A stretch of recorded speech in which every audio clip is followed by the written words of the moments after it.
día fuerte, un día débil. Somos seres de grandes contrastes y de contradicciones. Somos fluctuantes, como péndulos en constante movimiento. Unos pueden moverse más que otros, pero todos conocemos lo que es esa inconstancia, esa fluctuación. Nos parecemos mucho al apóstol Pedro, que pudo en un momento caminar sobre las aguas y al siguiente se estaba hundiendo, viéndose a sí mismo. Un día somos fuertes y al siguiente tenemos anemia espiritual. Cuando en nuestras reuniones pastorales uno de los pastores hace un comentario sabio, una buena sugerencia o algo así en medio de la reunión, normalmente le decimos, mira, ya tú te puedes ir a tu casa, porque ya desplegó toda la sabiduría del día. Y si continúa en la reunión, tiene el riesgo de dañarlo en los próximos minutos. O sea, podemos ser brillantes en un momento y al siguiente... La Biblia tiene un término para hablar de esa ambivalencia, de esos contrastes. Es la frase doble ánimo. Aparece en el libro de Santiago cuando dice que el hombre de doble ánimo es inconstante en todos sus caminos. Sí, es una descripción particular que Santiago tiene en mente, pero todos conocemos algo de eso. Dice Oseas 7:8, hablando el Señor de su pueblo, Efraín se mezcla con las naciones. Efraín es como una torta no volteada. Usted está tratando de hacer una tortilla de huevo, de lo que sea, y puede parecer excelente un lado y el otro está quemado o crudo. Dice, así es que somos nosotros. A veces lucimos bien, a veces estamos bien, pero prontamente salen a relucir cosas que muestran que nos falta mucho. Cristo dijo, nadie puede servir a dos señores, porque o aborrecerá a uno y amará al otro, o se apegará a uno y despreciará al otro. No podéis servir a Dios y a las riquezas. Pero Cristo menciona esto por el hecho de que va a haber esa lucha y va a haber esa contradicción de cómo en un momento dado nos aferramos al Señor y decimos, tú eres mi todo, como cantamos, y al siguiente estamos buscando refugio en otras cosas. En nuestro estudio de la vida de David ya hemos visto algo de los sube y bajas de la fe. El mismo que mató al gigante Goliat, luego busca refugio en lugares inesperados. Es fortalecido por Jonatán para luego actuar de manera volátil con el caso de Nabal. Un día está fuerte, un día muestra absoluta debilidad. ¿No es él un reflejo de nuestra propia realidad? Por eso tenemos mucho que aprender de la vida de David. Y en los capítulos que veremos sale a relucir esa realidad de esas ambivalencias. Pero lo primero que tenemos es el capítulo 26, lo que yo he llamado un déjà vu. David perdona la vida de Saúl una segunda vez. Y esa sección pareciera ser el reestreno de una película que ya habíamos visto. Por eso es un déjà vu, parece que ya hemos estado ahí en esa escena. Y eso que Saúl dijo en esa ocasión cuando estudiamos el capítulo 24, duró muy brevemente. El hecho de que vio que realmente David era inocente y que él estaba actuando con una actitud de venganza y envidia. Admitió actuar con maldad al perseguir a David. Sin embargo, cuando los zifeos vuelven a denunciar a David, Saúl reinicia su persecución, como leímos en los primeros 5 versículos de esa sección en la lectura. David toma a Abisai, sobrino de David, y salen en dirección al lugar donde estaba Saúl. Imagínense, o sea, está el campamento de Saúl con miles de hombres y ellos se acercan cuidadosamente. Ellos no saben lo que Dios ha hecho a favor de ellos. Y hay solo dos acercándose a ese campamento. Imagínense la escena. Saúl estaba durmiendo, la lanza clavada en la tierra. Cualquiera hasta se pregunta, ¿y si no es durmiendo que está? ¿Y si se despierta y agarra la lanza? Si se entera alguien mientras estamos caminando por aquí. Pero el hecho es que David vuelve a tener a Saúl a su merced y una vez más se refrena de hacerle mal.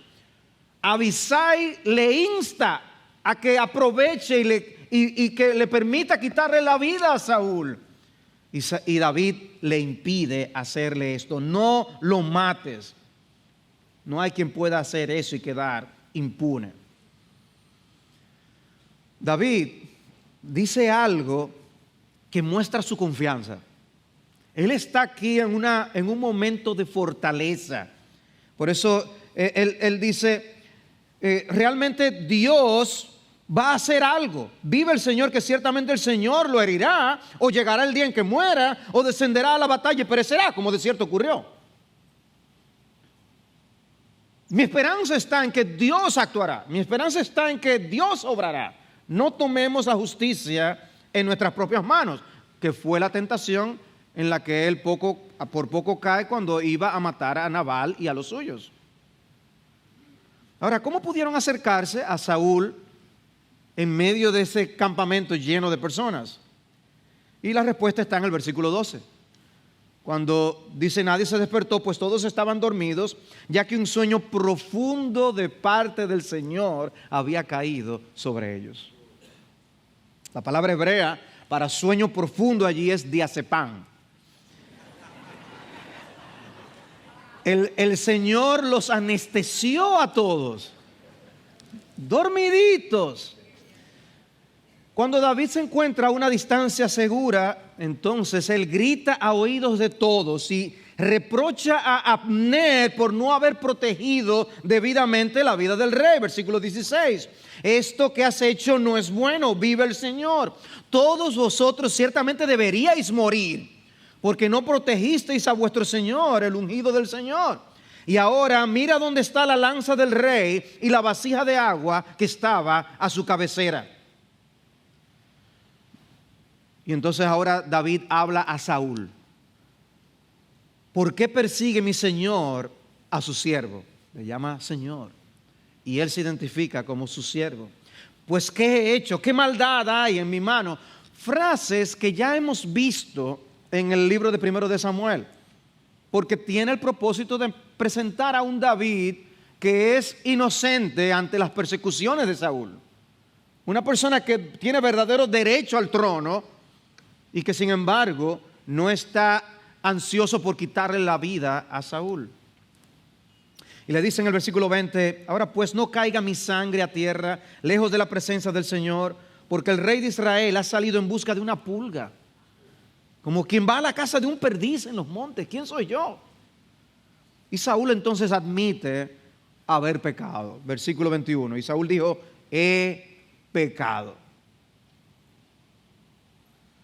Vuelve David, hijo mío, porque no volveré a hacerte daño, pues mi vida fue muy estimada en tus ojos hoy. He aquí he actuado neciamente y he cometido un grave error. Recuerden que les había dicho cómo Nabal venía a ser un representante de Saúl. Aquí se muestra cómo Saúl actúa según el nombre de Nabal, neciamente, y admite tal cosa. Ahora, ¿qué debía hacer David con esta confesión? ¿Realmente le creyó y se convenció de que ya su vida no estaba en peligro?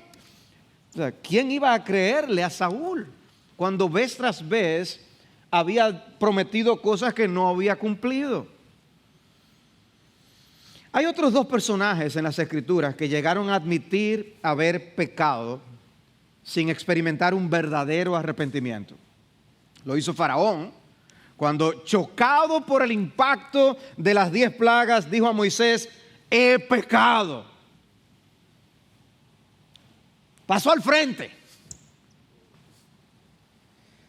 Y el caso de Judas, ante el remordimiento de haber vendido al inocente Hijo de Dios por 30 piezas de plata. Judas llegó a decir, he pecado. Y el mismo Saúl, cuando es confrontado por Samuel, nosotros vimos en el capítulo 15, llegó a expresar: yo he pecado. Se puede decir he pecado sin haber verdadero arrepentimiento. La admisión de esa culpa no es sinónimo de arrepentimiento. El verdadero arrepentimiento es más que la admisión de la culpa. Es la congoja del corazón por haber ofendido a un Dios santo. Es la determinación de enmendar los caminos y caminar en una nueva dirección. Y a lo que nos llama la Escritura es al verdadero arrepentimiento, es a arrepentirnos de nuestros pecados, volvernos de nuestros pecados. Arrepentíos es el llamado del Señor. No meramente a sentirnos mal por los problemas o consecuencias de los pecados que estamos cometiendo. Pero volviendo a nuestra historia, en el versículo 23, vemos a David expresar su reconocimiento de que no debe tomar la justicia en sus propias manos, sino dar lugar a la justicia de Dios. Dice en el versículo 23, el Señor pagará a cada uno según su justicia y su fidelidad. Pues el Señor te entregó hoy en mi mano, pero yo no quise extender mi mano contra el ungido del Señor. He aquí como tu vida fue preciosa ante mis ojos hoy, así sea preciosa mi vida ante los ojos del Señor, y que Él me libre de toda aflicción. Y ahí Saúl bendice a David. Bendito seas, David, hijo mío, ciertamente harás grandes cosas y prevalecerás. Wow, Saúl diciéndole a David, tú vas a prevalecer. Y dice que David siguió por su camino y Saúl se volvió a su lugar. O sea, igual que pasó en el capítulo 24, nosotros no vemos a un David que pudo haber usado esta ocasión para llevar a cabo lo que a él se le prometió, llegar a ser rey y exterminar a Saúl, sino que descansó en Dios. Es un momento de fortaleza de David.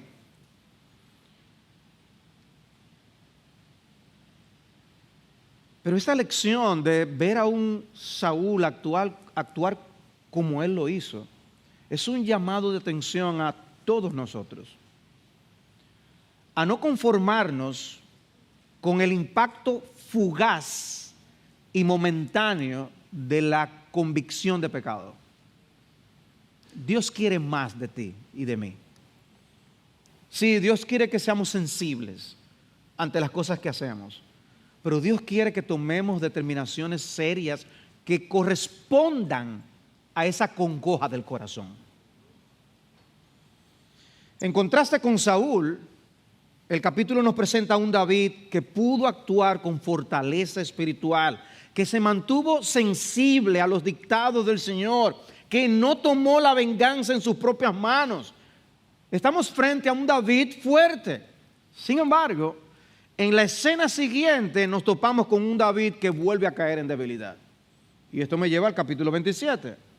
La transigencia de David en su debilidad.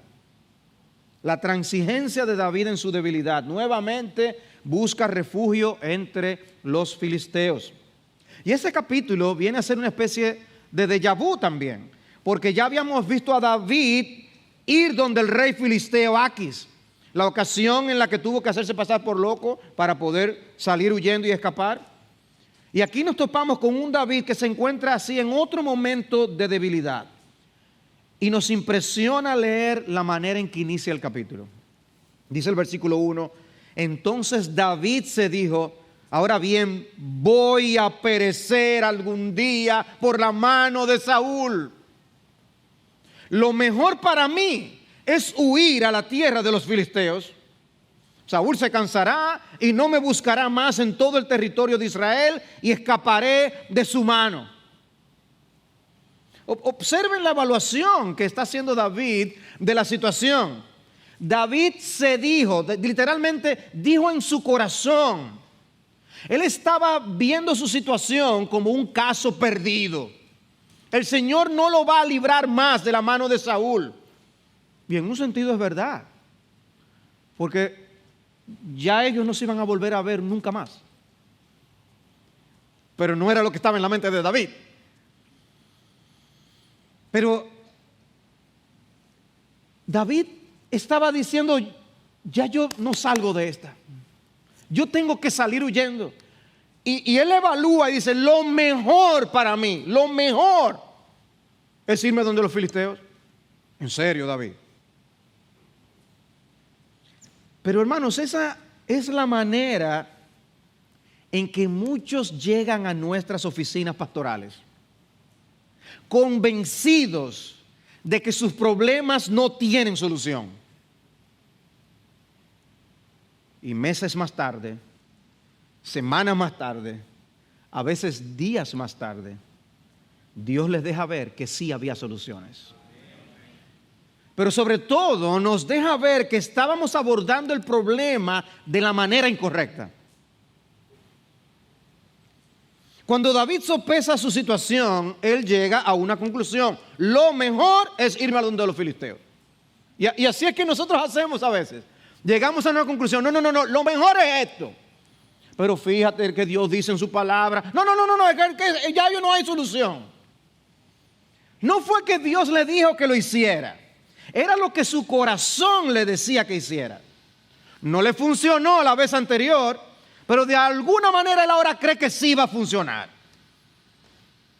Y parte del problema que nos presenta este capítulo se refleja en el hecho de que no se menciona a Dios en el capítulo.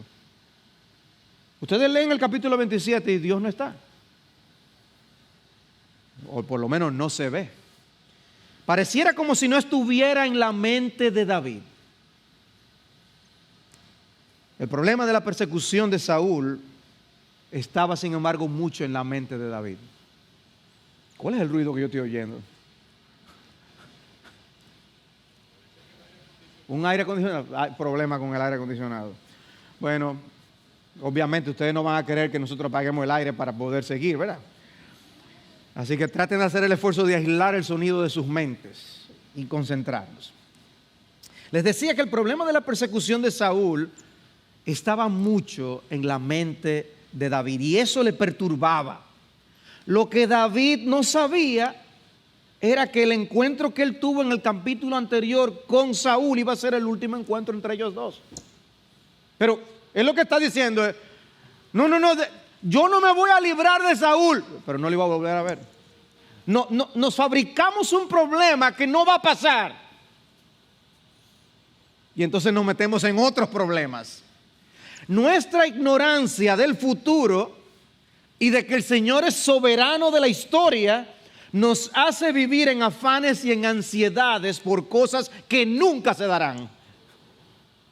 Y eso nos lleva entonces a tomar decisiones que empeoran la situación y traen un desasosiego en nuestras almas que no honran a Dios. Y nuestro estado emocional es afectado. Por eso que estamos diciéndonos a nuestro propio corazón, como le dice David a su corazón. ¿Cuál es el consejo que Disney y otras corporaciones han estado dando desde hace mucho tiempo ya? Sigue tu corazón. Eso es el mensaje de muchas películas. Es el mensaje que está continuamente también en sus canciones. Ustedes son tan bonitas esas canciones. Pero todo con la envoltura de lindos dibujos y de hermosas voces. Confía en tu corazón. Mientras tanto, lo que la palabra de Dios nos dice es: más engañoso que todo es el corazón y sin remedio, ¿quién lo comprenderá? Jeremías 17:9. Proverbios 3:5. Confía en el Señor con todo tu corazón y no te apoyes en tu propio entendimiento. Reconócele en todos tus caminos y Él enderezará tus sendas. No seas sabio a tus propios ojos. Teme al Señor y apártate del mal. Ven el punto, el llamado de las Escrituras es: no confíes tanto en ti mismo. Pero el mensaje que estamos recibiendo por doquier es: confía en tu corazón. Lo que tú deseas hacer, eso es lo que tienes que hacer. Suéñalo y lo lograrás. Y aquí está el David que anteriormente se había fortalecido en el Señor, debilitado al apoyarse en su propia prudencia. Fuerte ante Goliat, débil al refugiarse en Gat. Fuerte y espiritualmente sensible cuando Saúl entra inadvertidamente en la cueva donde él se escondía. pero débil cuando recibe el reporte de la ofensa de Nabal. Fuerte cuando tiene a Saúl nuevamente a su merced. Y débil cuando su corazón le sugiere buscar refugio nuevamente entre los filisteos. Y este capítulo nos presenta a un David en un punto espiritual muy bajo, que se caracterizó por engaño y por derramamiento de sangre. Dice Dale Davis, David tiene un nicho especial en la historia de la salvación, pero comparte dilemas comunes a todo el pueblo de Dios. El reino del pacto no está en juego en nuestras situaciones, pero de todos modos conocemos el peligro sutil de apoyarnos en algo más o realmente algo menos que en los brazos eternos. Dicen, es verdad que el papel que estamos desempeñando no es a nivel del de David, pero cuánto nos parecemos cuando le vemos actuando de esa forma, apoyándonos en nuestro propio corazón. Tim Chester también escribió con mucha honestidad. Dice, con frecuencia me veo a mí mismo en oración, sugiriéndole a Dios cómo podría, debería o tiene que actuar. Pero Él tiene opciones de las que ni siquiera soñamos. Él sabe lo que es mejor para el cumplimiento de sus propósitos. Pero está diciendo, yo me veo a mí mismo orando muchas veces, enseñándole a Dios porque es que Dios no sabe. Es que mi problema, ¿cómo puede ser que Dios me quiere en la situación en que yo estoy? Y ahí empezamos nosotros a darle consejos al Señor. ¿Quién pues fue su consejero? ¿Recuerdas ese texto? Y ahí estás tú levantando la mano. ¿Y yo? Eso es lo que le estás diciendo con honestidad. A veces estamos dando consejos a Dios.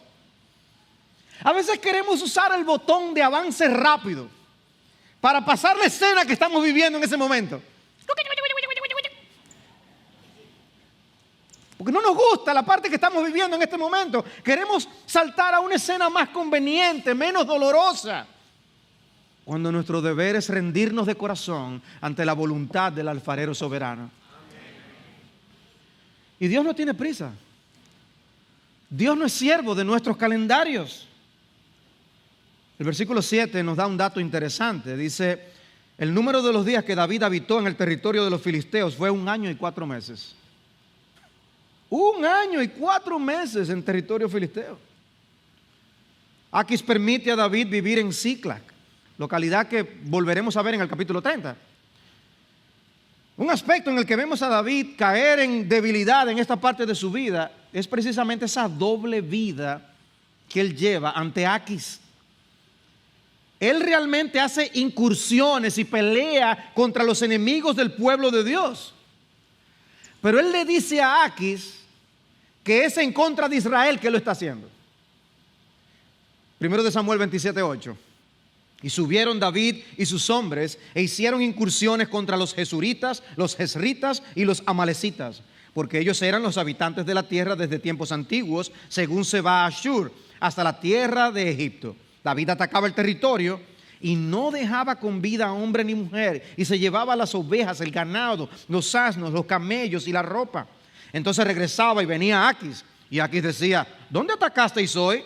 Y David respondía, contra el Negev de Judá, contra el Negev de Jerameel y contra el Negev de los ceneos. David no dejaba con vida a hombre ni mujer para traer a Gad, diciendo, no sea que nos descubran.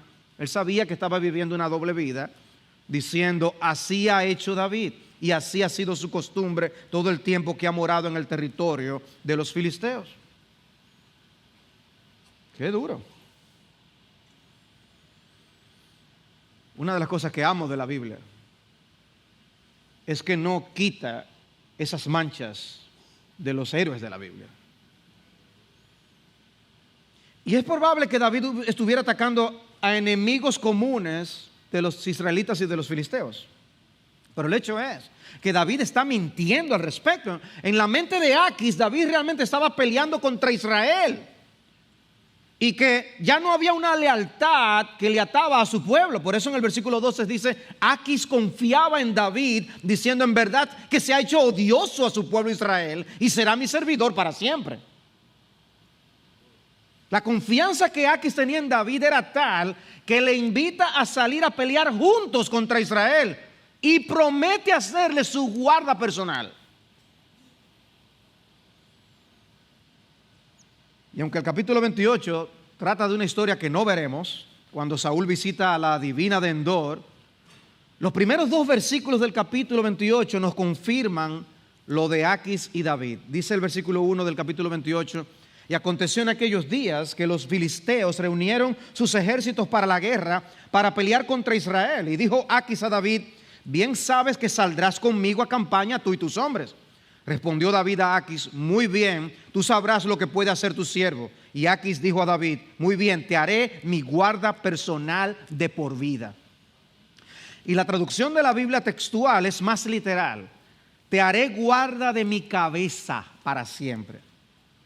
Una designación interesante, porque es el mismo hombre que le había cortado la cabeza a alguien de Gat, a Goliat. Y ahora él dice: mira, cuida mi cabeza. Son obviamente versículos que encajan mejor con el capítulo 27 que con el capítulo 28. Es un ejemplo más de donde la división de capítulos y versículos no necesariamente es la más adecuada. Pero el hecho es que David es colocado como guardaespaldas de Aquis. El ungido por el Señor pasa a ser rey. Para ser rey de Israel, termina presentándose como alguien que está en contra de Israel. El que se llamaba siervo de Saúl está dispuesto a ser siervo del enemigo de Israel. Y el capítulo está presentando un descenso en la lealtad de David y en cómo las cosas se complican cuando nosotros no decimos la verdad y vivimos la realidad.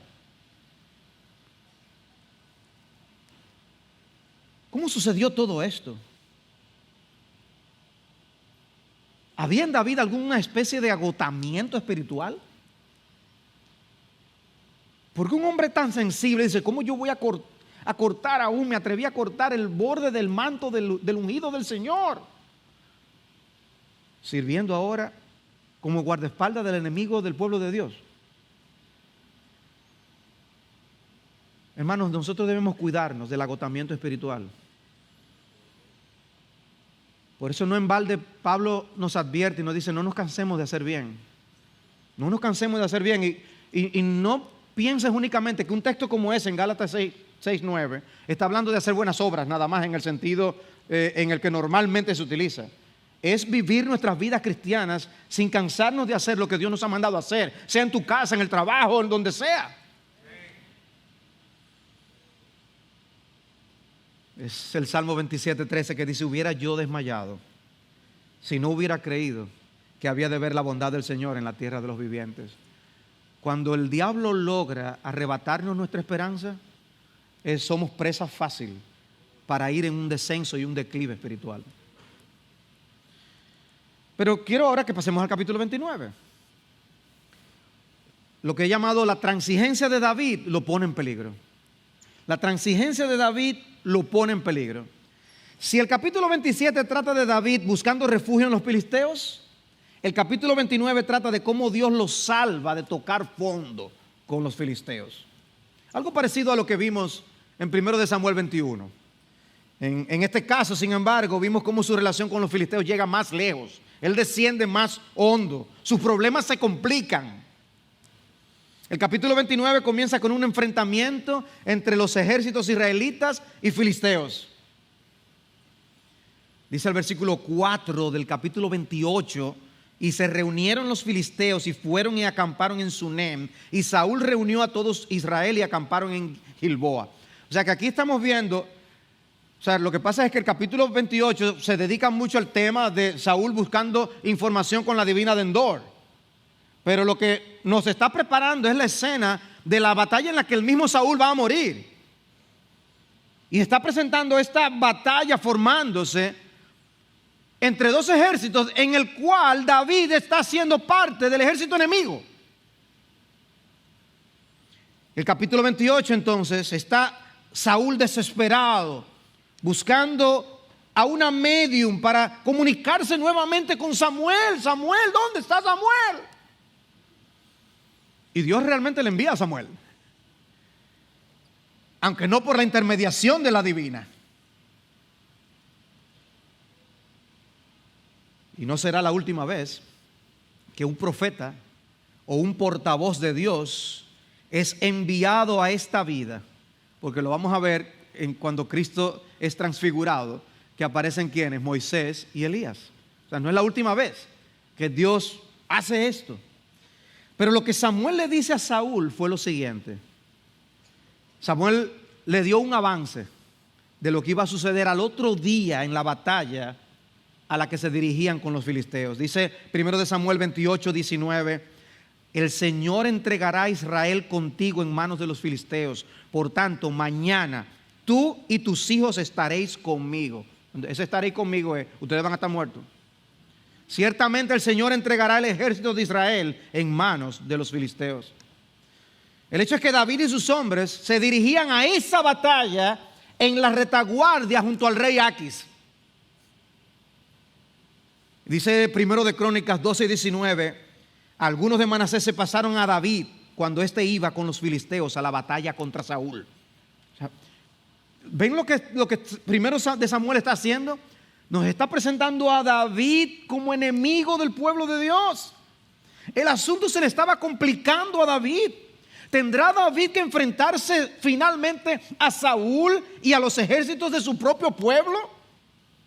Él estaba cerca de traicionar a su propia nación.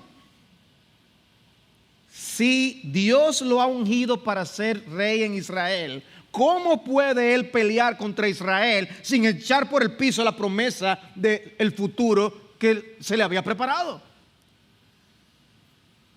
¿Cómo podía salir de este problema? Y el capítulo 29 resuelve el problema. El Señor lo va a sacar del lío en que se metió. ¿Cómo? Bueno, los jefes militares de los filisteos se dan cuenta de la situación de que Aquis viene con David y con su gente. Y dice en el versículo 3 del capítulo 29: ¿qué hacen aquí estos hebreos? Y Aquis dijo a los jefes de los filisteos: ¿no es este David, el siervo de Saúl, rey de Israel, que ha estado conmigo estos días, o más bien estos años, y no ha fallado nunca en él desde el día en que se pasó a mí hasta hoy? Pero los jefes de los filisteos se enojaron contra él y le dijeron: haz volver a ese hombre y que se vuelva al lugar que le asignaste, y no le permita que descienda a la batalla con nosotros, no sea que en la batalla se convierta en nuestro adversario. Pues ¿con qué podría hacerse él aceptable a su señor? ¿No sería con las cabezas de estos hombres? Dice, la mejor manera para él congraciarse con el pueblo enemigo es si nos arranca la cabeza a nosotros. O sea que ellos estaban teniendo más discernimiento que el mismo Aquis. Aquis estaba completamente engañado. De hecho, según 1 de Samuel 14, 21, ya los filisteos habían tenido una experiencia similar. Y parece que a estos no se les había olvidado. El punto es que vuelven a traer al tapete el cántico aquel de cuando David había ido donde los filisteos. Y dice el versículo 5, ¿no es este David de quien cantaban en las danzas diciendo, Saúl mató a sus 1000 y David a sus 10,000? No se olvidaron del cántico. Y entonces, obviamente, ya había que hacer algo. Y lo siguiente que leemos nos presenta dos cosas. En primer lugar, Aquis da testimonio del carácter de David. Y dice en el versículo 6, Aquis llamó a David y le dijo, vive el Señor que tú has sido recto. Tu salir y tu entrar en el ejército conmigo son agradables a mis ojos, pues no he hallado mal en ti desde el día en que te pasaste a mí hasta hoy. Sin embargo, no eres agradable a los ojos de los príncipes. Yo les había dicho que en el capítulo 27 no se menciona a Dios. Aquí es la primera vez que se vuelve a mencionar el nombre de Dios, y quien lo menciona es un filisteo. Dios no estaba en el panorama para David. Ahora,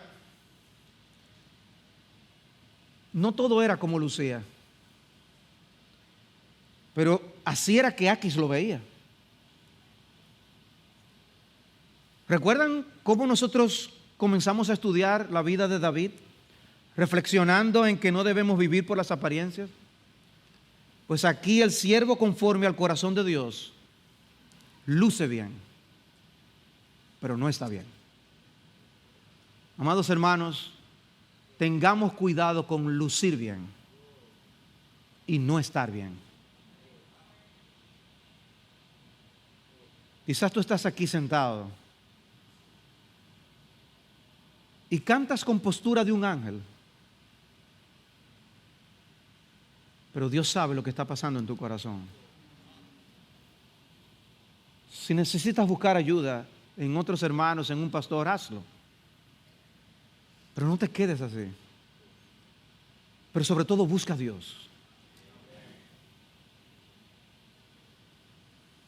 David clama inocencia, pero no lo era del todo. Aquis confiaba en David y los demás evidentemente no. ¿Acaso les había llegado la información de lo que realmente había estado haciendo David? No pienses que tus mentiras permanecerán ocultas para siempre. C.S. Lewis decía que una mentira pequeña es como un embarazo pequeño que no pasa mucho tiempo para que todo el mundo lo sepa. O la manera típica en que Mark Twain lo decía: mientras la verdad todavía se estaba amarrando los cordones, ya la mentira le ha dado la vuelta al mundo. O sea, ten cuidado, cuidado si estás confiando en que tú estás sabiendo hacer las cosas tan bien que nadie lo sabe. Aún niños que están aquí, jóvenes, Dios lo sabe. No vivas según la mentira de tu corazón, no te llevará a nada bueno. Pero en segundo lugar, Dios saca a David del problema por la inquietud de los jefes y por orden de Aquis mismo.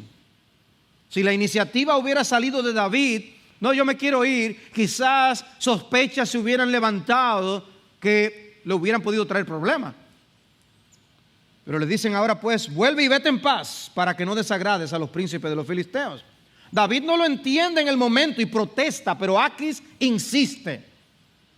Yo sé que eres grato a mis ojos como un ángel de Dios. ¡Qué angelito! Sin embargo, los jefes de los filisteos han dicho, no debes subir con nosotros a la batalla. El punto es que David obedece, continúa en territorio filisteo, pero no peleando a favor de los filisteos. El Señor lo guardó del lío en el que él se había metido. Y es interesante, se cumple las palabras del Proverbios en Proverbios 21:1, como canales de agua es el corazón del rey en la mano del Señor, Él lo dirige donde le place. ¿A quién se le iba a ocurrir semejante manera de librar y sacar a David del problema? Así es nuestro Señor. Cantidad de veces nos saca de problemas de formas que a veces ni cuenta nos damos. David se colocó a sí mismo en la boca del lobo, como decimos. Se metió en terreno enemigo. Es la misma tentación que enfrentamos cuando no queremos lucir tan diferentes a las personas que no obedecen al Evangelio. No queremos lucir tan diferentes al mundo. Empezamos a hablar como los filisteos y a seguir las costumbres de los filisteos. Los filisteos pueden incluso llegar a pensar que realmente nos hemos hecho odiosos al verdadero pueblo de Dios. No tendrían problema en darnos la ciudadanía filistea. Lucimos filisteos.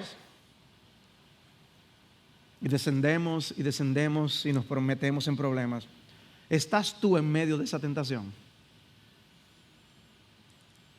Si te acercas demasiado a los filisteos, cuidado si terminas peleando a favor de los filisteos. Pero vayamos al último capítulo, el capítulo 30, donde, gloria a Dios, David se fortalece nuevamente en el Señor. Cuando David regresa después de 3 días de camino, se topa con el hecho de que los amalecitas se habían aprovechado de la ausencia de David y sus hombres para atacar.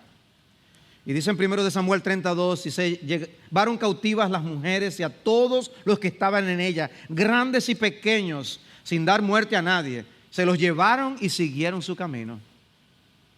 Y eso incluía a los miembros de la casa de David, como dice el versículo 5. Y dice que al irse los amalecitas dejaron al pueblo en llamas. Dice el versículo 3, cuando llegaron David y sus hombres a la ciudad, de aquí que había sido quemada, y que sus mujeres, sus hijos y sus hijas habían sido llevados cautivos. Entonces David y la gente que estaba con él alzaron su voz y lloraron hasta que no les quedaron fuerzas para llorar. Qué situación tan triste. Todo pudiera parecer una terrible casualidad, que precisamente cuando no estábamos, ahora nos pasa esto. Pero no olvidemos que David es el ungido del Señor. Es el nuevo rey que Dios ha escogido para sustituir a Saúl, que pronto iba a morir. Y la obra de preparación del Señor no había terminado con David. Dice el versículo 6, y David estaba muy angustiado, porque la gente hablaba de apedrearlo, pues todo el pueblo estaba amargado, cada uno a causa de sus hijos y de sus hijas. ¡Qué situación tan difícil! Imagínense, un hombre que estaba siendo seguido por tanta gente, que tenía el apoyo de un mini ejército, y ahora lo quieren apedrear. Pero el versículo 6 termina con esa frase, una frase crucial: mas David se fortaleció en el Señor su Dios. Un día fuerte, un día débil, un día fuerte. Se marca un antes y un después. El hombre débil ha vuelto a fortalecerse. Se fortaleció en Dios. ¿Y cómo se mostró esa fortaleza? Bueno, que ahora no le vemos siguiendo los dictados de su corazón, sino buscando la voluntad de Dios. ¿Se acuerdan del efod que habíamos visto anteriormente? Bueno, lean el versículo 7. Dice: entonces dijo David al sacerdote Abiatar, hijo de Ahimelech: te ruego que me traigas el efod. Y Abiatar llevó el efod a David. Y David consultó al Señor, diciendo: ¿perseguiré a esta banda? ¿Podré alcanzarlos? Y él le respondió: persíguelos, porque de cierto los alcanzarás y sin duda rescatarás a todos. Lo que él no usó para saber si se unía o no a los filisteos, ahora lo usa. Gloria a Dios. ¿Qué diferencia es cuando consultamos al Señor? Por eso dice el Salmo 118:8: es mejor refugiarse en el Señor que confiar en el hombre. Es mejor refugiarse en el Señor que confiar en príncipes. Mientras el Señor le decía a Saúl: tú vas a ser derrotado y vas a morir, le estaba diciendo a David, su ungido, que le daría la victoria. El hecho es que David sale con sus 600 hombres, pero al llegar al torrente de Besor tiene que dejar a 200 hombres allí porque estaban muy cansados, y continúa con 400. Se encuentran en el camino con un joven egipcio que los amalecitas habían dejado atrás porque estaba enfermo, y este les cuenta lo que realmente hicieron y les declaran: nosotros realmente quemamos esta ciudad. Yo me imagino que encontrarse con alguien en un desierto así no es algo que pasa a cada rato. Es como encontrar una aguja en un pajar. Pero el hecho es que en la providencia de Dios se encuentran con este hombre, porque la mano del Señor estaba guiando a David. Y David le pide que los lleve a donde estaban los demás. Y se narra en los versículos 16 al 20, cuando lo llevó, he aquí que estaban desparramados sobre toda aquella tierra, comiendo, bebiendo y bailando por el gran botín que habían tomado de la tierra de los filisteos y de la tierra de Judá. Y los hirió David desde el anochecer hasta el atardecer del día siguiente. Ninguno de ellos escapó, excepto 400 jóvenes que montaron en camellos y huyeron. David recuperó todo lo que los amalecitas habían tomado. También rescató a sus 2 mujeres. Nada de lo que era de ellos les faltó, pequeño o grande, hijos o hijas, botín o cualquier cosa que habían tomado para sí. David los recuperó todo. David tomó también todas las ovejas y el ganado de los amalecitas, llevándolos delante de los otros ganados, y decían: este es el botín de David. El hombre que querían apedrear, ahora dicen: ese botín, tú eres el dueño de eso. A partir del versículo 21 se nos cuenta lo que sucedió cuando ellos regresaron al lugar donde se habían quedado los 200 cansados. Dice que un grupo de indignos y malos decía: con eso no, a eso no le vamos a dar nada porque no pelearon con nosotros. Pero sale a relucir el carácter de David, el hombre que sería el rey conforme al corazón de Dios. No, ellos van a formar parte también y se van a beneficiar de todo lo que hemos conseguido. Hay esperanza para los débiles.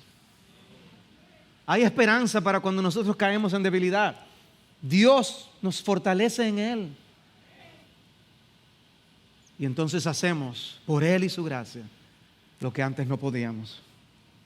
Hermanos, al estudiar la vida de personajes bíblicos y ver puntos luminosos y momentos de oscuridad, hay un peligro. Ten cuidado de irte de aquí hoy diciéndote a ti mismo, pero si eso es David, entonces no hay problema en que lo que pasa es que yo tengo más días débiles que fuertes. Y empieces a hacer lo que no debes. Porque estas cosas no ocurren para que nos añoñemos en nuestro pecado, sino para que nosotros pidamos auxilio al Señor. Estas cosas sucedieron, dicen, no para que codiciemos lo malo, como dice 1 Corintios 10. No. Antes bien dice, el que cree estar firme, tenga cuidado, no sea que caiga. Esa es la advertencia. Nuestra responsabilidad es procurar andar fortalecidos en el Señor. ¿Y cuándo vemos a David fortalecido en el Señor? Cuando consulta al Señor. Cuando se lleva de la exhortación de un Jonatán, cuando lo fortaleció. ¿Recuerdan? Eso es lo que tú y yo necesitamos. Sí, ciertamente tendremos altas y bajas. Pero el Señor creador de los cielos y de la tierra, el Espíritu Santo que levantó a Jesucristo de entre los muertos, mora en nuestro corazón para ayudarnos a cumplir su voluntad. Y concluyo con una ilustración que hemos escuchado antes desde este púlpito. Venimos de exponernos al tema de la terquedad de nuestros corazones la semana pasada, porque nos empecinamos en un curso de acción que no da gloria a Dios a veces. Dice, el oficial naval estadounidense Frank Koch cuenta una experiencia que tuvo una vez a bordo de un barco de guerra. 2 acorazados asignados al escuadrón de entrenamiento habían estado en el mar realizando maniobras con mal tiempo durante varios días. Estaba sirviendo en el acorazado líder y estaba de guardia en el puente de mando mientras caía la noche. La visibilidad era pobre con niebla irregular, por lo que el capitán permaneció en el puente vigilando todas las actividades. Poco después del anochecer, el vigía en el ala del puente informó: ¡luz rumbo a estribor! ¿Está fija o se mueve? El vigía respondió: está fija, capitán. Lo que significaba que estábamos en un curso de colisión peligroso con ese barco. Luego el capitán llamó al señalero: haga señales a ese barco, estamos en un curso de colisión, le recomendamos que cambie el rumbo 20 grados. De vuelta vino la señal: le aconsejo que cambie de rumbo 20 grados. El capitán dijo: soy el capitán, cambie el rumbo 20 grados. Soy un marinero de segunda clase, será mejor que cambie el rumbo 20 grados. En ese momento el capitán estaba furioso: soy un acorazado, cambia el rumbo 20 grados. De vuelta vino la luz intermitente y yo soy un faro. Y dice él narrando la historia: y cambiamos de curso entonces. Nada parecía hacerle cambiar de opinión, sino querer mantener su curso. Y a veces así hacemos tú y yo. Yo hablaba con el pastor Marcos esta semana y aún reflexionaba de esto con mi propio grupo pequeño. Dios nos advirtió sobre la terquedad de corazón, y ver esa terquedad esta misma semana es doloroso. Que Dios nos guarde, que Dios nos guarde de no andar según la terquedad de nuestros corazones, porque las consecuencias las viviremos como le pasó a David, donde estaba descendiendo y descendiendo confiando en su propio corazón, cuando lo que tenemos que hacer es ampararnos en el Altísimo. Tú fuiste a Él para la salvación de tu alma. ¿A dónde más iremos? Y ahora pretenderemos vivir en nuestras propias fuerzas. No tiene sentido. Ánclate en Jesús y ahora reflexiona aún al meditar, al participar de los elementos de la cena del Señor. Renueva tus votos con el Señor. de que tu única esperanza, tu único refugio es el Señor. Y Él merece nuestro todo, nuestra vida. Que el Señor nos dé la fortaleza y que tengamos más.